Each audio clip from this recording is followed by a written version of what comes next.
You would think this only happens in movies, but I learned something from science that is torturing my mind, and now you're gonna be tortured too. There is a population of mutant clones that escaped from labs and is now invading nature. Casey, what monstrosity is that? Oh, boop, boop, boop, boop.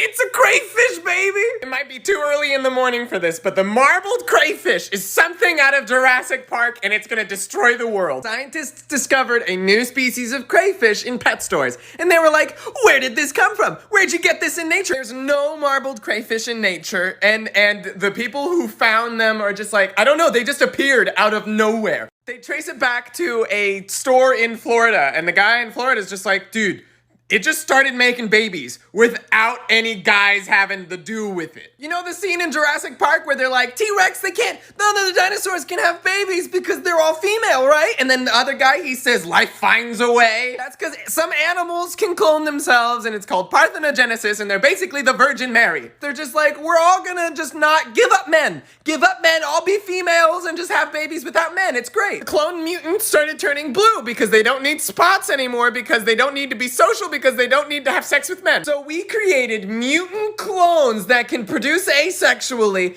and they've escaped in nature, and scientists said there's only 1 or 2 of them in nature, and now the amount of crayfish in the world is dramatically increasing. On the island of Madagascar, there was just 1 marbled crayfish, and she was like, nuh-uh, I'm gonna have a bunch of babies without no man. And now there's millions of marbled crayfish on the island of Madagascar. They were named an invasive species in 2016, and all of the European Union has banned any transport of them whatsoever. If you are seen holding a marbled crayfish, you will be arrested. Oh, but Casey, what's so bad about a crayfish? Well, guess what? They carry a super virus that kills all other crayfish around them. And they start to evolve to different salinity levels, so they're gonna be able to spread from freshwater to the ocean. And we're too late because we only started banning them in 2016, and Japan only banned them in 2020. If you're a science nerd and you're saying, Casey, what about the immortal jellyfish? Shouldn't we worry about that more? For anyone that doesn't know, yes, there is an immortal jellyfish. They just live a long time. These guys reproduce without any,